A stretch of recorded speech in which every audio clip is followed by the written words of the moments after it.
Hey everybody, and welcome to another model building workshop. I'm Mr. Allen, coming to you from the Smith Hill Library, which is part of the Providence Community Library here in Providence, Rhode Island. And today we're going to be talking about some Heller model kits. Specifically, their figure kits. As you can see, these are pretty vintage, but they're still around. You can still find these things, in model shows and some model shops and some antique stores and whatnot. And we're going to take a closer look at some of these. So this is, surprisingly, this has got English on it because a lot of them don't always have English on them. But this is the Panzer Grenadiers set. And these tend to date back to Abe Lincoln, maybe? No. They go back a ways. I'm going to say the 70s anyway, possibly even earlier. But so what makes them different than others?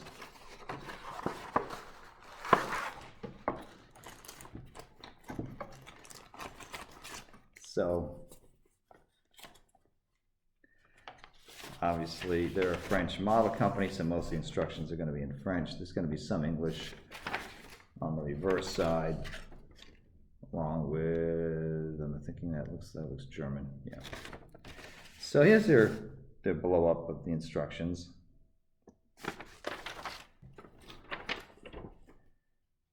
Fairly self-explanatory with the pictures.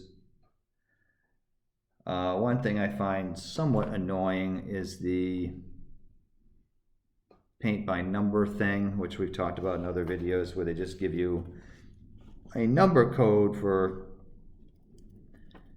I correct myself.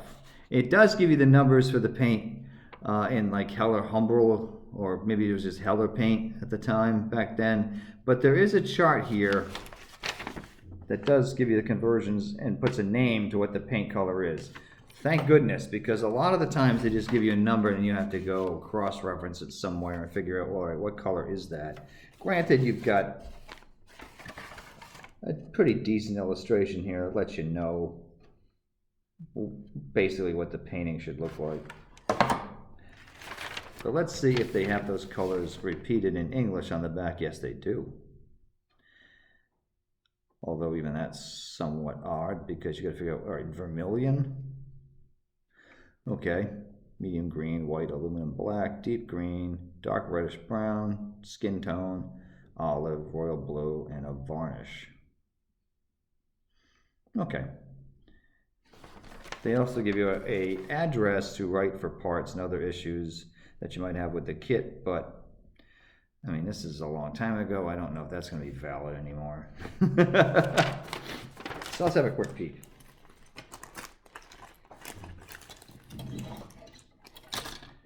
So these are Panzer Grenadiers, basically German soldiers.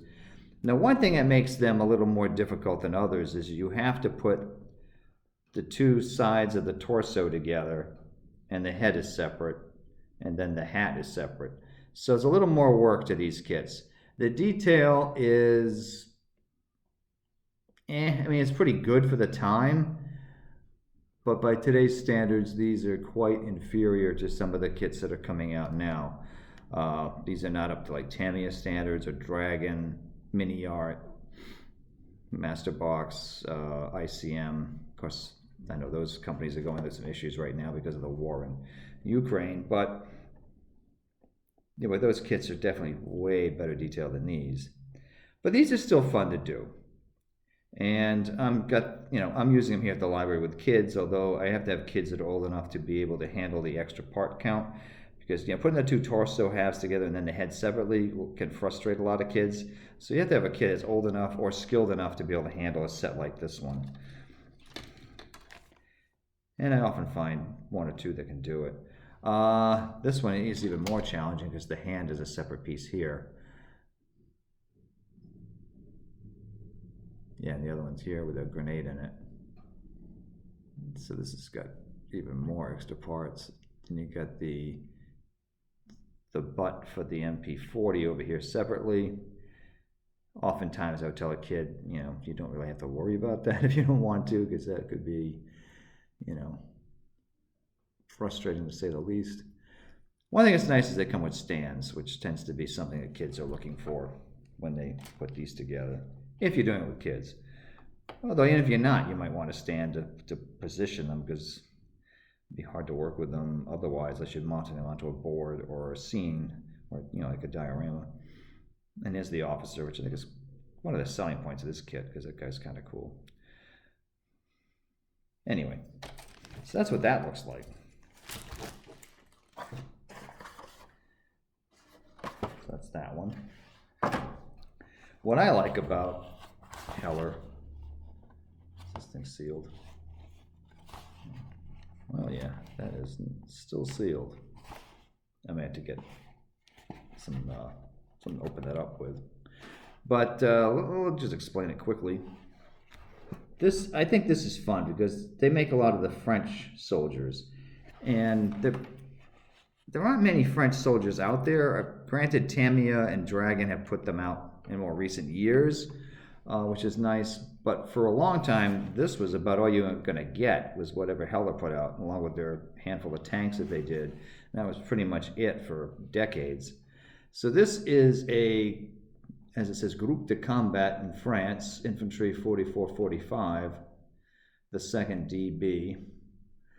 Now it says 2, because there were 2 sets of this, of the French. And there's later years, like the 80s, they boxed all 6 figures in one kit, so you could get the entire compilation in one thing.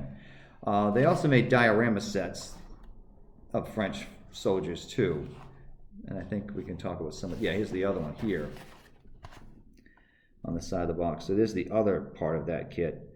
And then there's this one, the mortar set, which seems to be a little harder to find, but eBay occasionally you can get lucky with that one.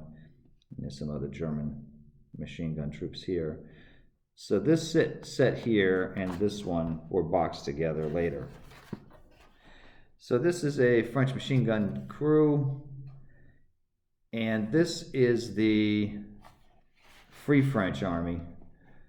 So they're wearing, for the most part, they're wearing American uniforms, but retaining the French headgear, and they've got the French machine gun there. So, but you'll find that they've got American gear and American small arms. So that's the Free French. That's basically what that is. And we have, this is modern France, but modern as in maybe up to 1980.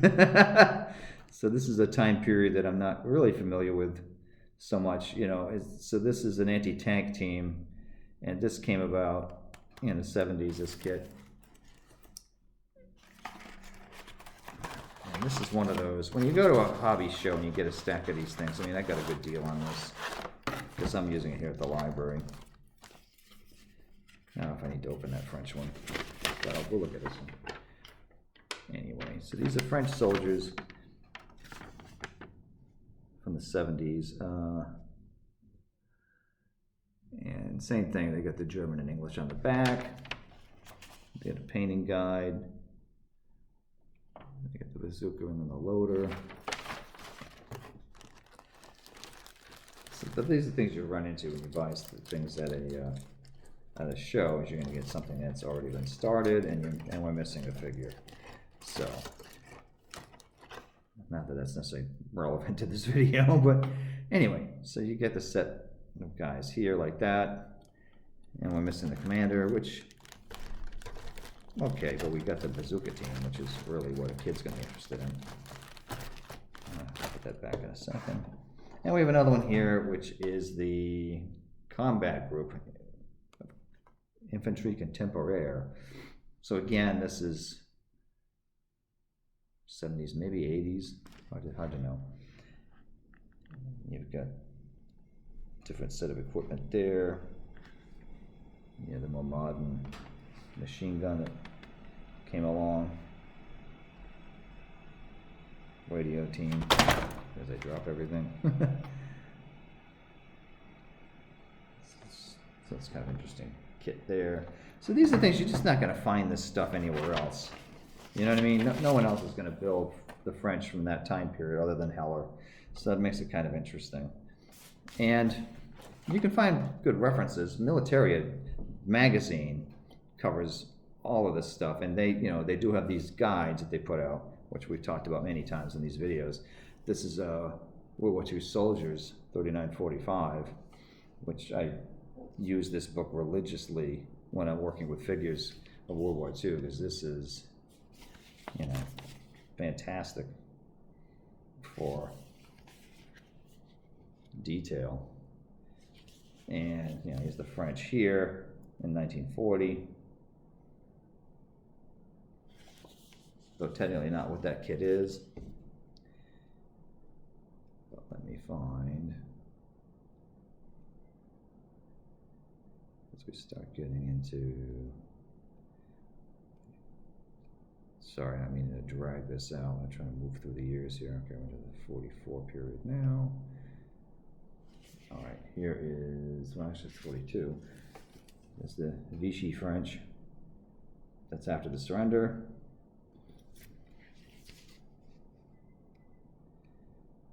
Yeah, we got another Free French one. Maybe we don't. I guess we don't, but well, we do have the American here, which is pretty much the gear that they're wearing in that set for the most part. I think there's one more French in here somewhere. I'll find it. Yeah, here's another one. Although this guy is wearing British gear, but that's a Free French soldier in the desert with a combination of English and French equipment. Anyway, that's just our quick little video for today. I just wanted to talk about something a little different. That's Heller. That's what they do. That's the quirks about their kits with the heads and the torsos, you know, separate pieces. Although some of the Dragon, was it Next Generation or whatever that's called, sets tend to do that now too. Anyway, so there's something fun to look at and something to consider. You know, try something different. Try an old Heller kit. But you kind of would need these if you're doing a diorama from this time period with the French. There's really nothing else out there. Okay, we will see you next time on the Model Building Workshop. All right, take care, keep building.